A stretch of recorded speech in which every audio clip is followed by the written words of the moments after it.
Checklists are an essential and accepted feature of most operations these days, but they are open to be item overloaded, and sometimes, if those are so detailed, cannot be performed in normal way. And next negative situation what we have on board is a formal performance. But it is essential that checklists are treated as an aid to memory and not as a complete substitute for thinking. It is very easy for a person in a hurry to fill out a checklist without checking many of the items contained therein. Further, the person in a hurry will probably not be thinking too deeply about the integrity of his check. If the operator is thinking, then he should pick up on any shortcoming of the checklist. Any checklist should be completed by two persons, one calling and ticking of the items and the other doing the actual checking. The integrity of the provided checklist should also be questioned. A good exercise is to go over in detail all the pre-DP and pre-operational checklists to ensure that there are no vital items missed out. A further danger is that the checklist contains too many items. Once the operator finds himself checking obviously non-essential items, then checklist loses credibility and may be misused. Sometimes the difficulty is experienced in getting the checklist altered if new items are to be added. This may be the case of the checklist is a control document within any quality assurance system, where alterations may be seen as non-conformance. So, gents, it is recommended to know your DP checklist and all checklists connected with your vital and important tasks on board, and to ensure that you understand what are you feeling and how to perform appropriate tick box and line of the checklist.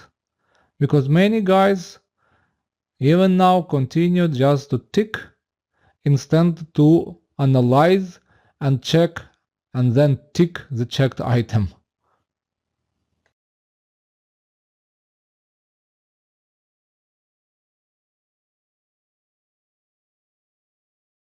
On board of DP vessel, DPO may meet a set of specific checklists which are not available at conventional fleet, and those are connected with the offshore vessel operational needs and the type of operations.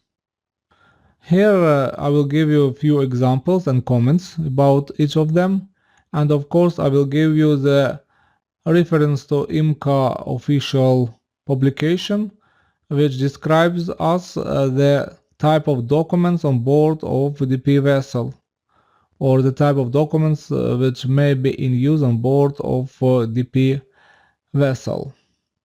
Let's go. DP field arrival checks.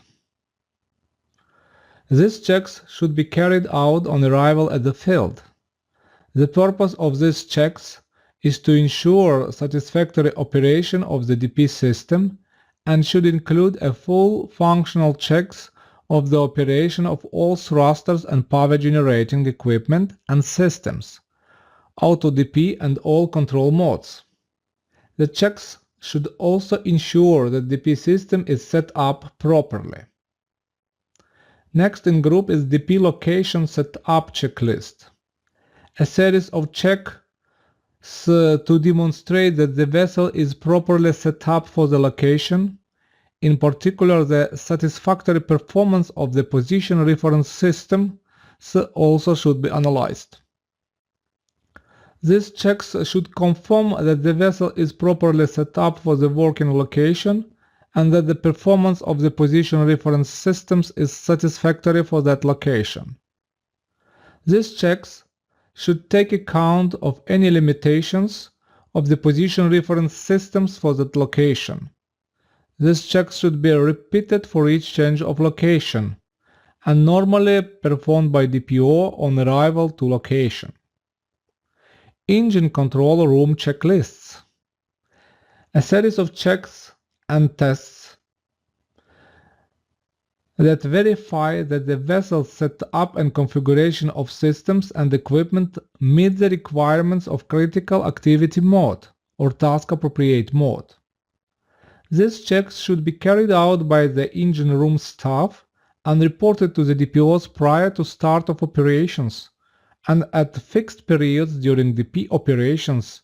These checks should be developed from the vessel's DP FMEA and should confirm that the vessel systems and equipment are set up and configured for the appropriate operating mode.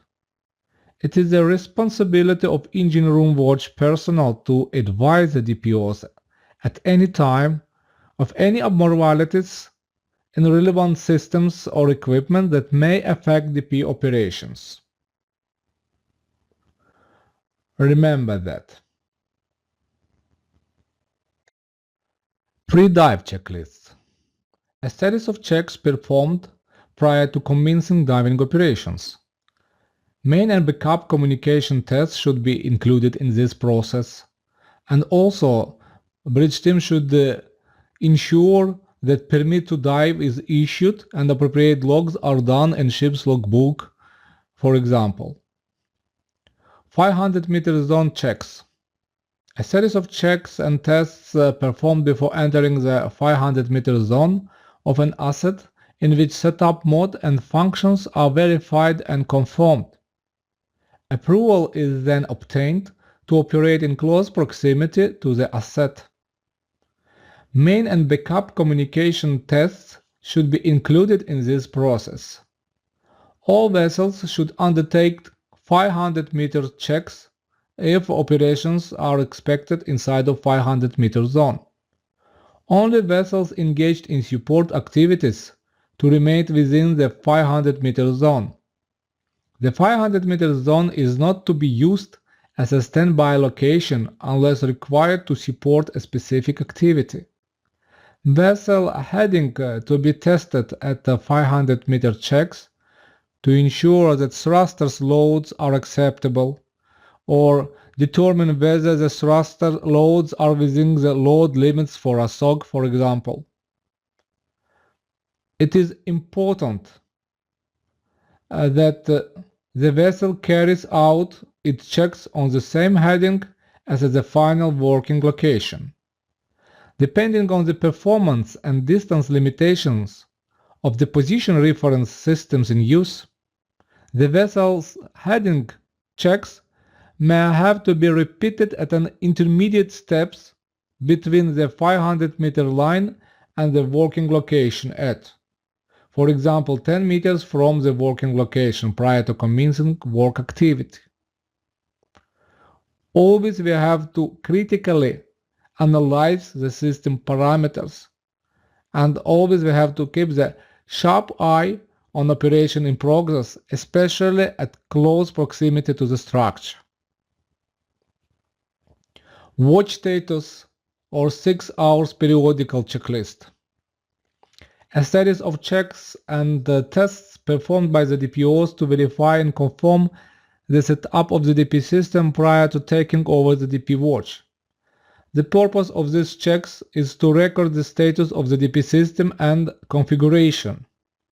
The checks should verify that the vessel station keeping performance at working location is satisfactory, and in particular that the position reference systems are properly set up and operating satisfactorily. No testing and maintenance should be carried out during these checks. No maintenance at all should be carried out when vessel is on DP and keeps the DP task. This is a general international rule. DPOs should complete the checklist prior to taking over the watch, not during the first few minutes of the watch. That's also very important. And as I promised you before, the main hour reference about documents applied on board of DP vessel are reflected in IMCA M109 guidance. So please, if you are interested about that, or if you are the one who needs to arrange the documents on board of your DP boat, use the IMCA M109. There you have the best practice reflected.